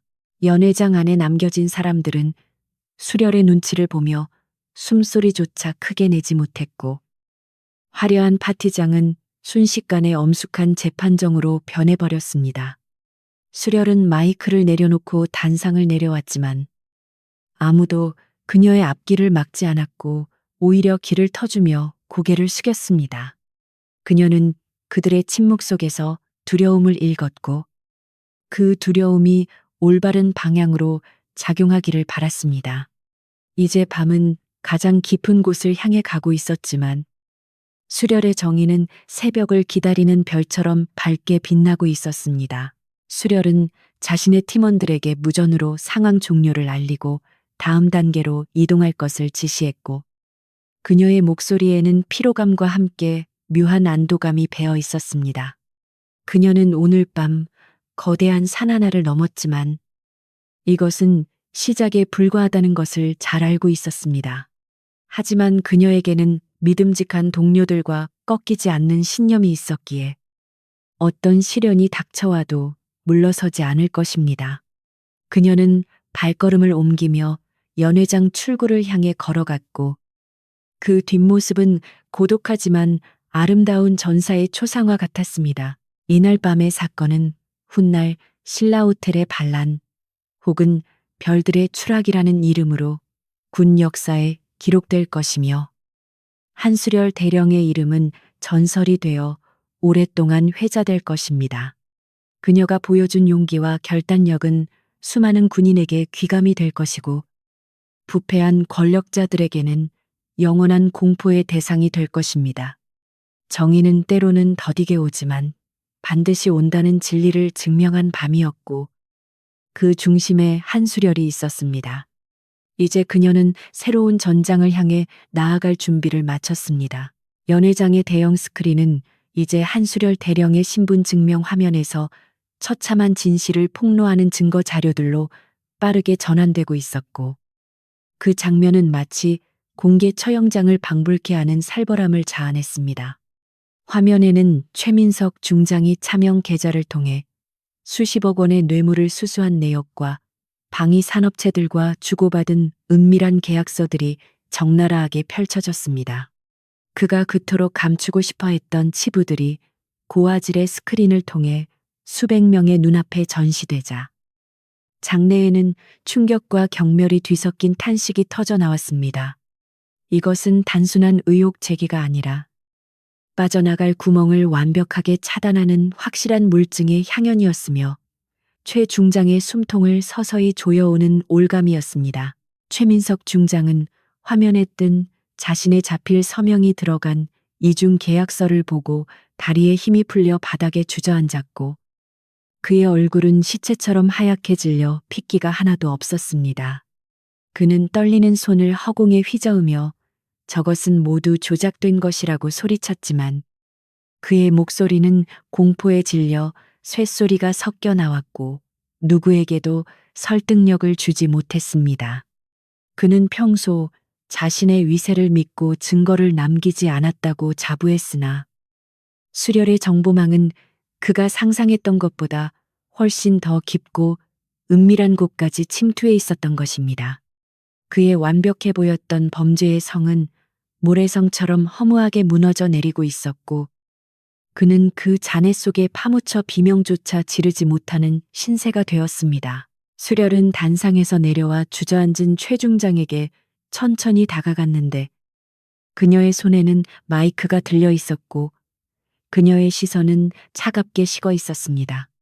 그녀는 화면에 띄워진 불량 방탄조끼 납품건을 가리키며 이 비리로 인해 작전 중 사망한 병사들의 이름을 하나하나 호명하기 시작했습니다. 그녀의 목소리는 담담했지만 그 속에 담긴 분노와 슬픔은 듣는 이들의 가슴을 먹먹하게 만들었고 연회장은 순식간에 숙연한 분위기로 바뀌었습니다. 그녀는 단순히 횡령한 돈의 액수를 따지는 것이 아니라 그 돈에 묻어 있는 병사들의 피와 눈물에 대해 묻고 있었던 것입니다. 최 중장은 병사들의 이름이 불릴 때마다 몸을 움찔거리며 귀를 막으려 했지만 헌병들이 그의 팔을 붙잡고 있어 그조차 할 수 없었습니다. 그는 자신이 저지른 비리가 단순히 돈을 챙기는 문제가 아니라 누군가의 생명을 앗아가는 살인 행위였음을 애써 외면해 왔지만 이제는 그 진실을 정면으로 마주해야만 했습니다. 수렬은 그에게 다가가 당신이 챙긴 그 검은 돈으로 산 명품 시계와 고급 승용차가 병사들의 목숨값이라는 사실을 기억하라고 일갈했습니다.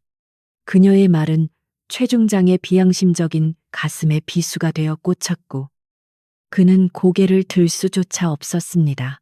연회장에 있던 다른 장성들과 고위 관료들은 최 중장과의 연루 사실이 드러날까봐 전전긍긍하며 그와 눈을 마주치지 않으려 애썼습니다.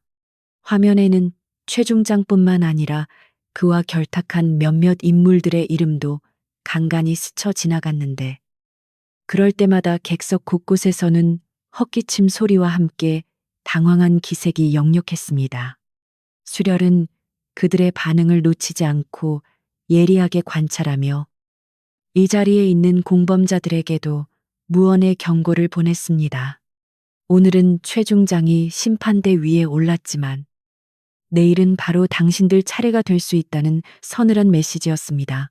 최 중장은 마지막 지푸라기라도 잡는 심정으로 객석에 앉아 있는 자신의 정치적 후원자이자 유력 국회의원인 김 의원을 향해 애원하는 눈빛을 보냈습니다.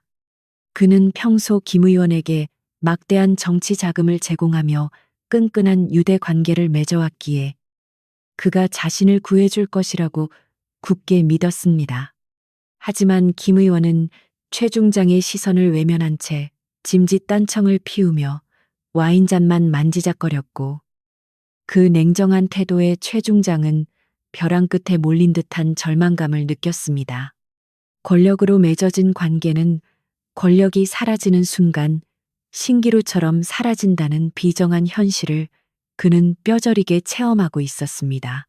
수렬은 최 중장의 비굴한 모습을 보며 싸늘한 미소를 지었고 헌병 중대장에게 그를 일으켜 세우라고 지시했습니다.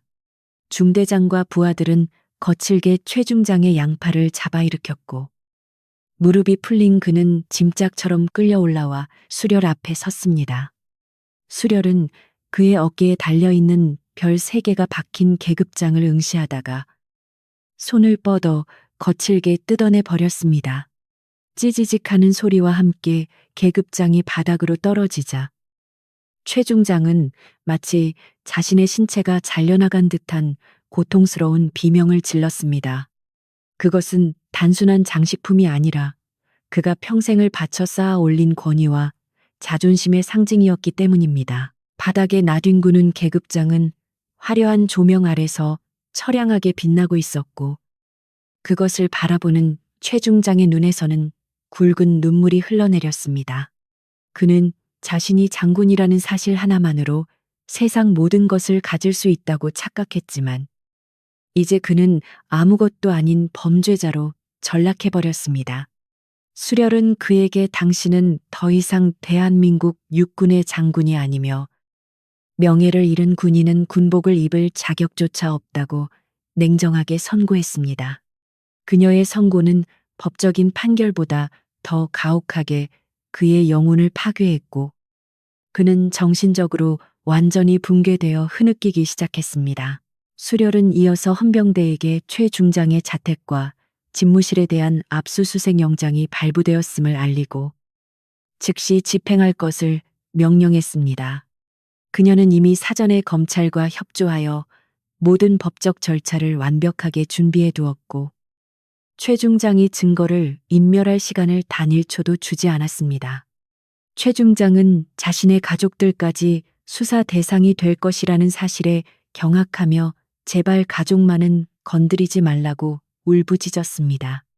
하지만 수렬은 병사들의 가족들이 겪었을 고통을 생각하면 당신의 호소는 역겨울 뿐이라고 단호하게 잘라 말했습니다.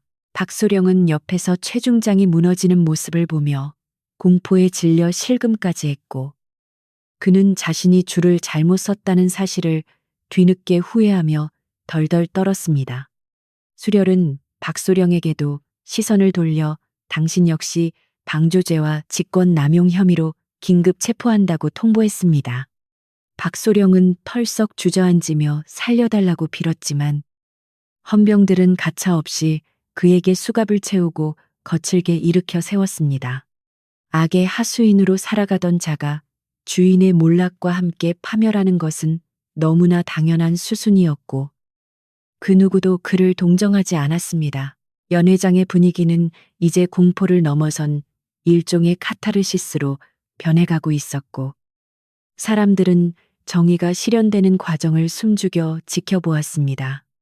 그동안 최중장의 권세에 눌려 숨죽여 지내던 몇몇 정직한 장교들은 주먹을 불끈 쥐며 속으로 환호성을 질렀고 수려를 향해 존경의 눈빛을 보냈습니다. 그들은 썩은 환부를 도려내는 수렬의 과감한 결단력에 감탄했고 군에 아직 희망이 남아있음을 확인하며 가슴이 뜨거워지는 것을 느꼈습니다. 수렬은 그들의 눈빛을 느끼며 자신이 걷고 있는 이 길이 결코 외롭지 않음을 깨달았습니다. 최중장은 헌병들에게 끌려나가면서도 끝까지 놓지 못한 미련 때문에 뒤를 돌아보며 억울하다고 소리쳤지만 그의 목소리는 점점 멀어져 갔습니다. 그는 연회장의 화려한 문 밖으로 사라졌고 그가 남긴 것은 바닥에 떨어진 계급장과 비릿한 욕망의 흔적뿐이었습니다. 수렬은 그가 사라진 문을 잠시 응시하다가 바닥에 떨어진 계급장을 주워 들고는 쓰레기통에 던져버렸습니다. 그것은 부패한 과거와의 완전한 단절을 의미하는 상징적인 행위였고 보는 이들에게 강렬한 인상을 남겼습니다. 수렬은 다시 마이크를 잡고 남은 사람들을 향해 마지막 발언을 이어갔는데 그녀의 목소리는 차분하지만 묵직한 울림을 가지고 있었습니다. 그녀는 군의 명예는 계급장이 아니라 국가와 국민에 대한 헌신에서 나온다는 평범하지만 잊혀진 진리를 다시 한번 상기시켰습니다. 그녀는 이 자리에 계신 지휘관 여러분이 부디 부끄럽지 않은 선택을 하시길 바란다며 정중하게 고개를 숙였습니다. 그녀의 경고 겸 부탁은 연회장에 있는 모든 사람의 양심을 찔렀고 그들은 숙연한 자세로 그녀의 말을 경청했습니다. 연회장은 이제 더 이상 사교 파티장이 아니라 새로운 군대 문화를 다짐하는 결의의 장으로 변모해 있었습니다. 수렬은 자신의 임무를 완수했음을 느끼고 깊은 안도의 한숨을 내쉬었지만 여전히 긴장의 끈을 놓지 않았습니다. 그녀는 헌병 중대장에게 현장 수습을 맡기고 자신은 확보한 증거 자료들을 챙겨 조용히 무대 뒤로 사라질 준비를 했습니다. 그녀는 영웅이 되어 박수를 받기보다는 그림자 속에서 묵묵히 자신의 할 일을 하는 참된 군인의 길을 택한 것입니다. 수렬이 무대 뒤로 사라지자 그제야 사람들은 참았던 숨을 토해내며 웅성거리기 시작했고 오늘 밤의 사건은 순식간에 입소문을 타고 퍼져나갈 것이 분명했습니다. 어떤 이들은 수렬의 대담함에 혀를 내둘렀고 어떤 이들은 앞으로 불어닥칠 사정정국을 걱정하며 서둘러 자리를 떴습니다. 하지만 분명한 것은 오늘 밤 신라호텔에서 벌어진 일은 대한민국 군 역사에 큰 획을 그은 사건으로 기록될 것이라는 사실이었습니다. 별은 추락했지만 그 자리에 새로운 희망의 별이 떠오르고 있었습니다. 밖으로 나온 수렬은 차가운 밤 공기를 들이마시며 뜨거워진 머리를 식혔고 밤하늘을 올려다보며 전우들의 얼굴을 떠올렸습니다. 그녀는 자신이 한 일이 죽은 병사들에게 조금이나마 위로가 되었기를 간절히 바랐습니다. 그녀의 트렌치코트 자락이 밤바람에 펄럭였고 그녀는 어둠 속으로 걸어 들어가며 다음 싸움을 준비했습니다. 악은 결코 쉽게 사라지지 않기에 그녀의 전쟁은 아직 끝나지 않았습니다. 어둠 속에서 대기하고 있던 수렬의 부관이 차를 대기시키고 있었고 그는 수렬을 보자마자 경례를 붙이며 수고하셨다고 말했습니다. 수렬은 희미하게 웃으며 고개를 끄덕였고 차에 올라타 피곤한 몸을 등받이에 기댔습니다. 차창 밖으로 스쳐 지나가는 서울의 야경은 여전히 화려했지만 수렬의 눈에는 그 화려함 뒤에 숨겨진 그늘이 더 선명하게 보였습니다.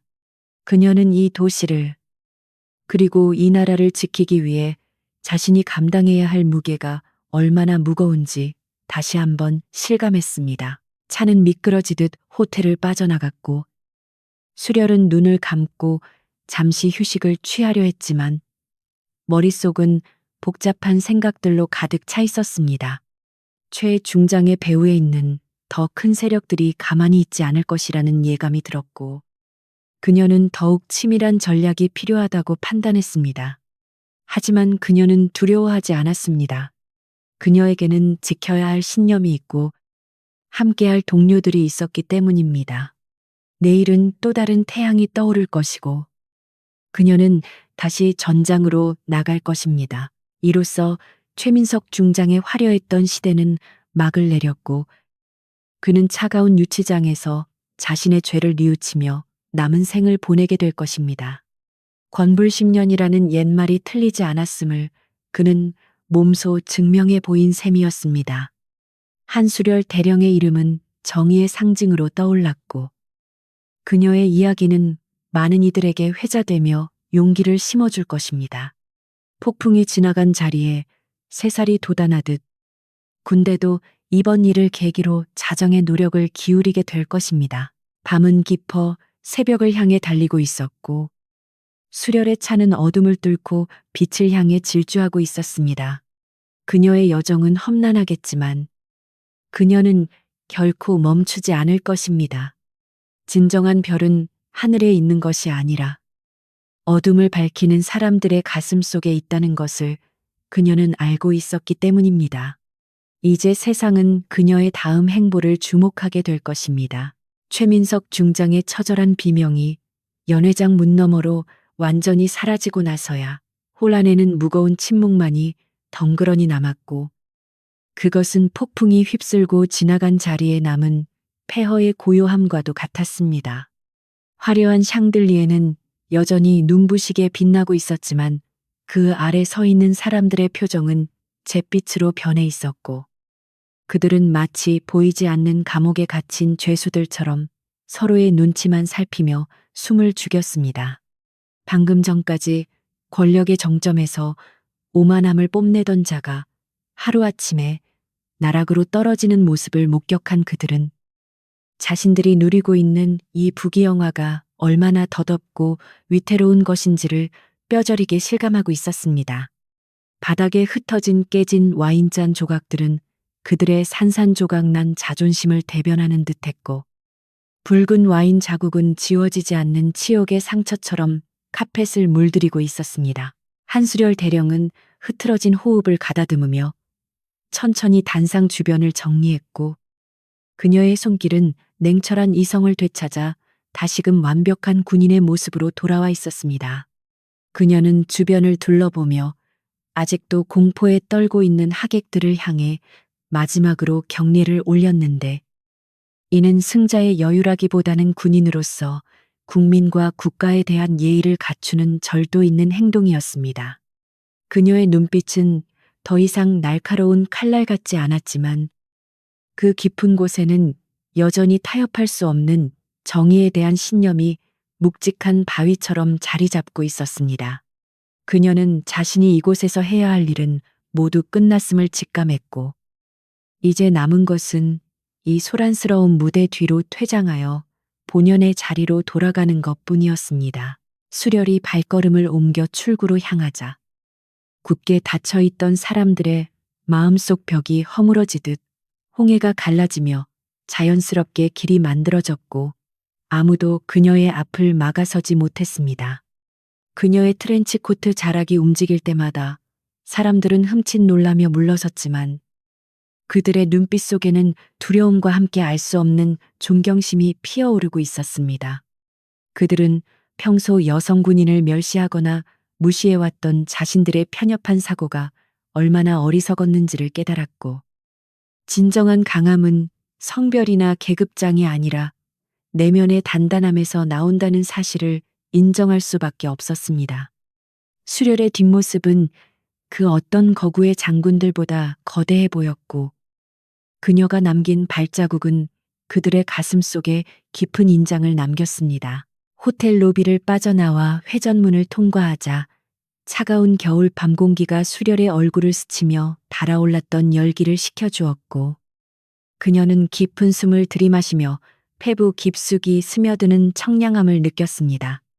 밤하늘에는 수많은 별이 보석처럼 박혀 있었고, 도시의 소음은 저 멀리서 아득하게 들려와 마치 다른 세상에 온 듯한 평온함을 선사했습니다.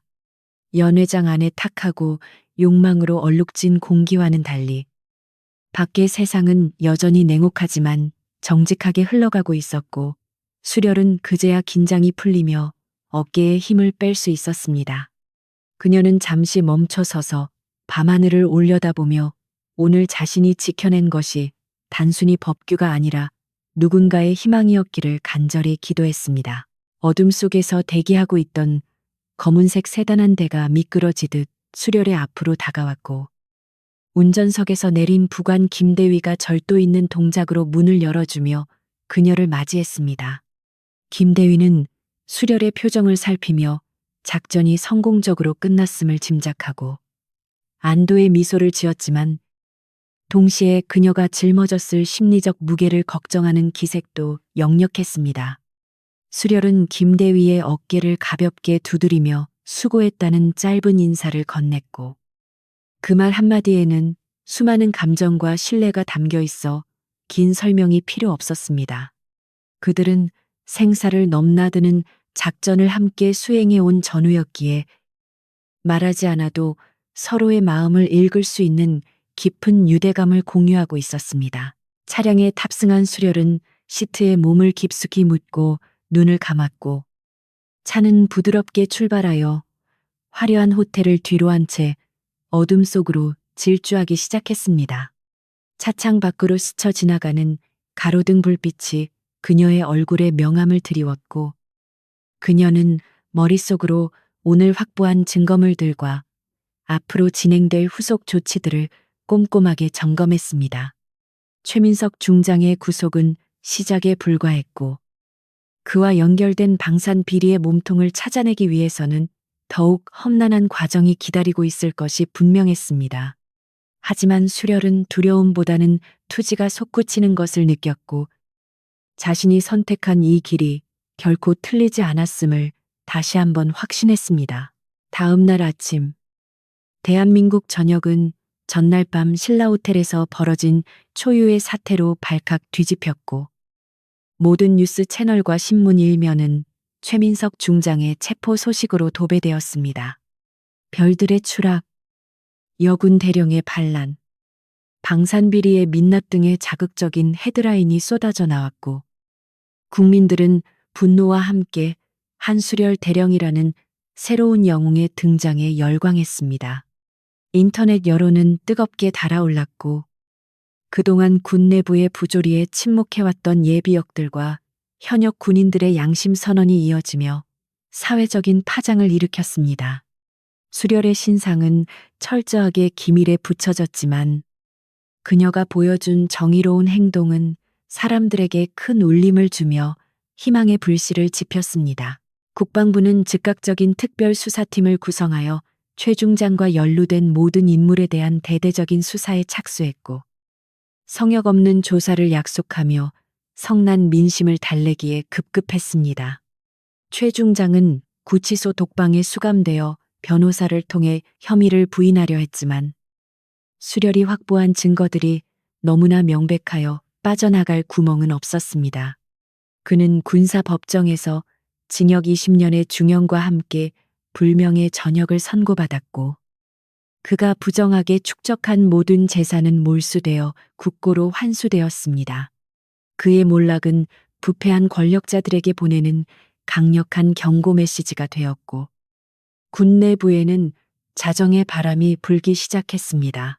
시간이 흘러 계절이 바뀌었고, 사건의 열기는 서서히 가라앉았지만, 그날의 기억은 군 역사의 길이 남을 교훈으로 기록되었습니다. 한수렬 대령은 언론의 스포트라이트를 피해 다시 본연의 임무인 특수부대 지휘관으로 복귀했고, 그녀는 여전히 그림자 속에서 묵묵히 나라를 지키고 있었습니다. 그녀는 진급 심사에서 장군 진급이 유력시 되었지만, 스스로 고사하고 현장 지휘관으로 남기를 선택하여 주위를 놀라게 했습니다. 그녀에게 있어 계급장은 권력을 누리기 위한 수단이 아니라 더 큰 책임을 지기 위한 멍해일 뿐이라는 것을 그녀는 누구보다 잘 알고 있었기 때문입니다.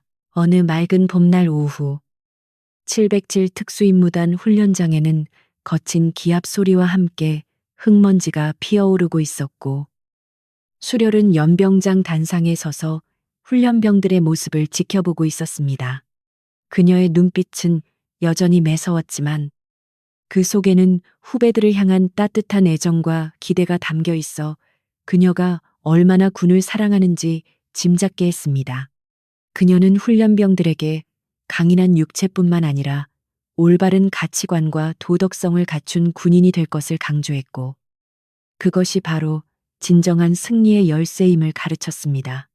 그녀의 가르침을 받은 병사들은 그녀를 어머니이자 전설로 따르며 존경했고, 그녀의 정신을 이어받아 정의 요원으로 성장해 나갔습니다.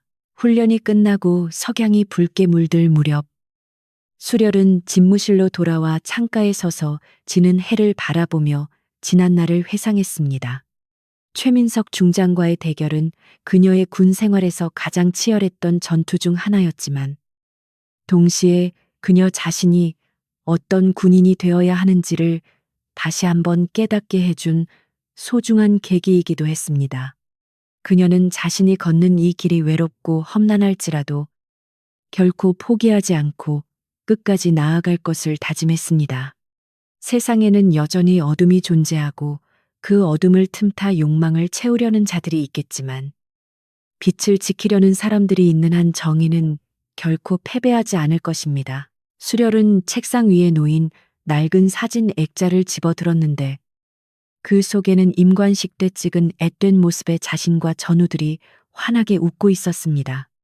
그녀는 사진 속에 자신에게 부끄럽지 않은 삶을 살았는지 자문하며 희미한 미소를 지었고, 그 미소는 그 어떤 훈장보다도 아름답게 빛났습니다.